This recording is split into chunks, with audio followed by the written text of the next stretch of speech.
That's President Trump being greeted personally by Saudi Crown Prince Mohammed bin Salman, who, remember, snubbed Biden the last time he made an official visit to Saudi Arabia. He sent one of his inferiors to greet Biden upon his last arrival. Those days are now over. The Crown Prince pulled out all the stops for President Trump in a lavish welcome ceremony, heralding the era of civilization, a rising conservative age recalibrated around nation, culture, custom, and tradition. And this all the while, President Trump is setting a new record here at home. You are not going to believe what's been happening of late, but let's just say in typical Trump fashion, it literally changes everything. Hey, gang, it's me, Dr. Steve, your patron professor. Before we dive in here, there is a war that's happening that many of us don't even know about, and it's actually in your gut.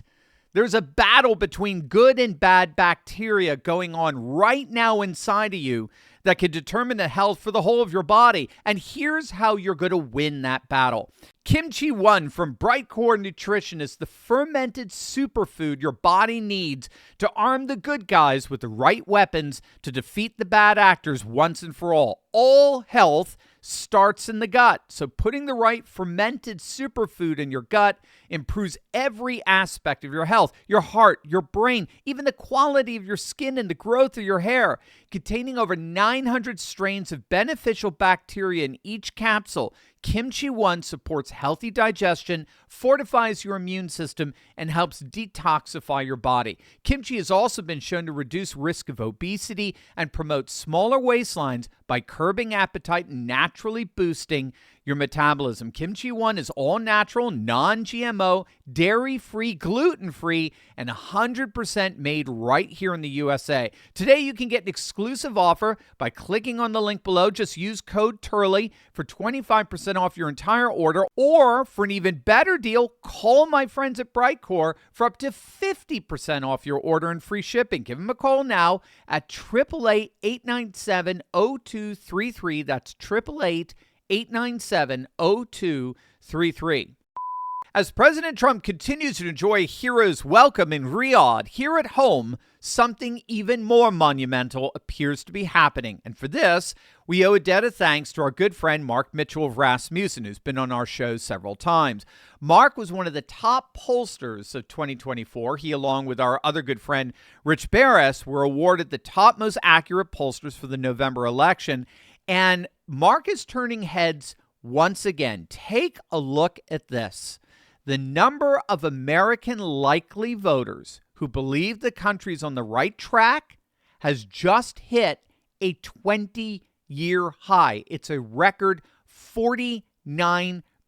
Now, Rasmussen has been daily tracking right track, wrong track polling now for 2 decades. They have tons of data on this. Again, going back to 2004, at the end of George W. Bush's first term.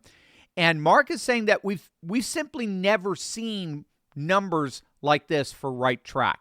And it's been progressively moving upwards now ever since Trump took office. So we first saw signs of this back in February when Mark posted it for the first time in over 20 years of polling.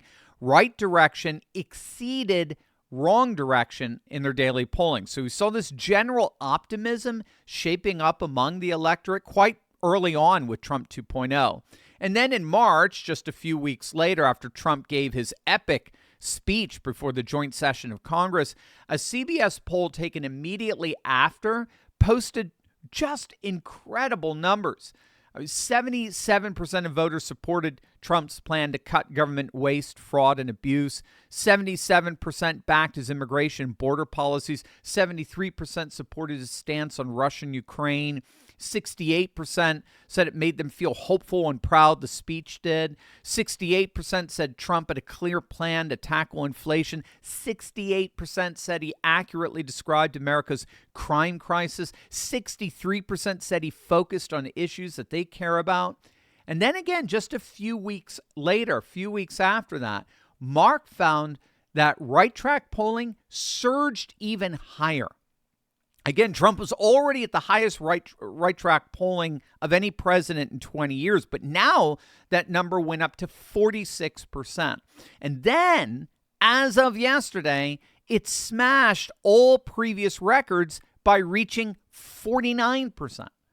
And chances are it's just going to continue to go up and up and up as more and more of these trade deals come in, as the stock market continues to correct and surge like it did yesterday, gaining over 1,200 points, as the tax cuts become permanent, as revenue continues to pour into our country. I mean, you may have seen this. This is crazy. Reuters is reporting that the U.S. budget surplus has just surged to $258 billion in April. By the way, you heard me say that right. A budget surplus of nearly $260 billion in April alone. And it's largely because of the tariffs. The federal treasury collected over $500 million in imports duties in the month of April alone. Again, this is just after the first 100 days in office. It's been absolutely historic. And of course, all the legacy media has done in the process is just try to, pee on the parade, as it were. I guess I should say rain on the parade, but all they've been doing is putting all of their time and energy in producing these absurd polls, these blatantly fabricated frauds, claiming that Trump is in a polling freefall, the worst polling we've ever seen in a century. But you can't have it both ways. You can't have Trump in a polling freefall all at the same time. Right track numbers hit their highest point in 20 years. It's a contradiction in terms, and somebody is clearly wrong. Somebody, I'm just going to be blunt, somebody is clearly lying. Well, I think we can guess who that is. Victor Davis Hanson actually did a really good video just the other day on how all of these other so-called pollsters, so Morning Consult, which our polling friends like to call Morning Compost, NPR, Washington Post, ABC, Morris, Quinnipiac, they're wrong literally all the time. Don't take my word for it. Go to Real Clear Politics and see how they were scoring or how they were polling the election. They were wrong literally all the time and time again. They consistently had Kamala up 2, 3, 4, 5 points above Trump. We now know, based on her own internal polling, her own people admitted this shortly after the election. We now know they knew they were never ahead in the polling. They knew that. And there were clear indicators of that when they were panicking with the Senate elections, and particularly in Wisconsin. There was a clear panic there, suggesting that they knew internally in their polling, which they paid top dollar for, that they were never ahead. So all of these polling outlets just lie to us. Again, they're not just wrong, they're colossally wrong. And they're always wrong in favor of the Democrat. That's not coincidence. They're off by 4, 5, 6 points, particularly NPR, which was just defunded, thank God, by the Trump administration. They had Kamala winning by like 5 points the day before the election. Did they ever apologize? Did they ever admit their mistakes? Of course not. Of course not, precisely because they're doing their jobs. Their jobs are not to measure public sentiment. Their jobs are to try to manipulate it. They're not pollsters, they're propagandists. And so that's why we, on this channel, we rely on Mark and Rasmussen and Rich Barris, the Public Polling Project, the single most accurate pollster of all of them of 2024, Trafalgar of Atlas Intel. We rely on Quantum Insights. They are all real pollsters. They're obsessed with accuracy. They're absolutely committed to gauging and measuring public sentiment with pinpoint precision, and they've been very successful at it. And they're the only pollsters we take seriously on this channel because they're the only pollsters. Everybody else are propagandists. And the irony is that all of the fraud pollsters, the propagandists out there, they dismiss Rich and Mark and Quantum Insights and Atlas Intel and Trafalgar. They dismiss them as being too right-wing. I mean, you literally can't make this stuff up. The polling industry, or as many affectionately refer to it as the polling mafia, they deliberately disparage the single most accurate pollsters precisely because the results are so favorable to Trump, which goes against the whole ethos of the liberal legacy media polling industry, which is dedicated to hurting Trump, not helping him. So damn be accuracy.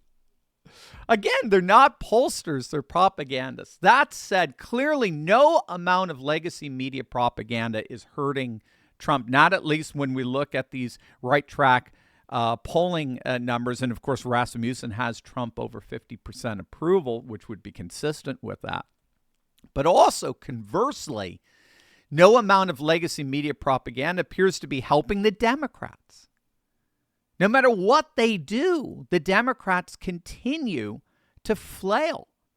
Democrat pollster Mark Penn, who's been very critical of his party, he's basically admitting that his party's lost in the wilderness at this point. I mean, they're leaderless. They're just caught in this 80-20 doom loop that we talk often about on this channel, where they side with the most extreme left of their party, which in turn alienates them from the 80% majority, supermajority on virtually every major political issue. Just think of that CBS poll after Trump's speech before the joint session of Congress, right?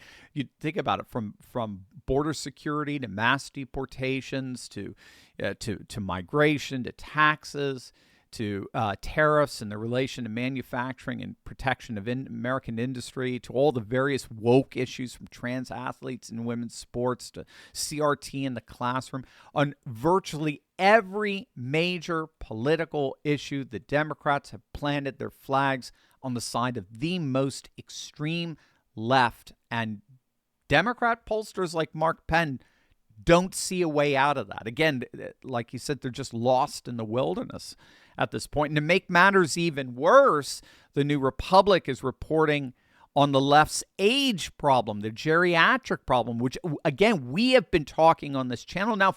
We've been talking about this for over 8 years. And the legacy media is just starting to catch on to this. The Democrats are losing voters left and right. They're losing men. They're losing whites. They're losing Latinos. They're losing married women. They're losing black men. And most especially, they're losing voters under the age of 30, the so-called young voter, youth vote. Young voters are now solidly in the Trump camp, giving him some of his highest approval numbers of among any other age cohort. The only group that Democrats have left besides single women, who are a shrinking demographic, the only group Democrats have left are geriatric voters, senior citizens, again, who inordinately are opposed to Trump. And that's because they're the most likely to want to stick with the status quo, right? So older voters are more prone to want to stick with establishment politics, to stick with what they've grown up with since World War II. Everyone else, literally everyone else, every other demographic cohort wants an end to the status quo, most particularly young voters. And that's exactly what Trump and the populist right in general, for example, throughout Europe is giving them. And so bottom line, the Democrats are toast. I mean, just demographically, they're toast. They're losing voters by defection. And as it turns out, not to be too morbid here, but they're losing voters by death. It's defection and death. Their geriatric base is by definition futile. It's inherently futile. It's by definition temporary. And so while Trump is busy getting a hero's welcome abroad and setting records here at home, the Democrats are imploding. Their policies are more unpopular than ever, all the while their constituents are rapidly dwindling, all but guaranteeing their eventual and inevitable demise. Hey there, Turley Talker. You know what? I'd love to hear from you. That's why I'm launching the Dr. Steve Hotline, where you can call in, leave a question, and maybe even hear your own voice featured on an upcoming episode of the show. Whether it's about the latest political shakeup or cultural trends or how we keep pushing forward in this new conservative age, I want to know what's on your mind. Call me at 717-844-5984. Just leave your question. I'll be checking in every single week to answer as many as I can. Again, that's 717-844-5984. Your chance to be a part of the conversation. One more time, 717-844-5984. Give me a call and let's talk.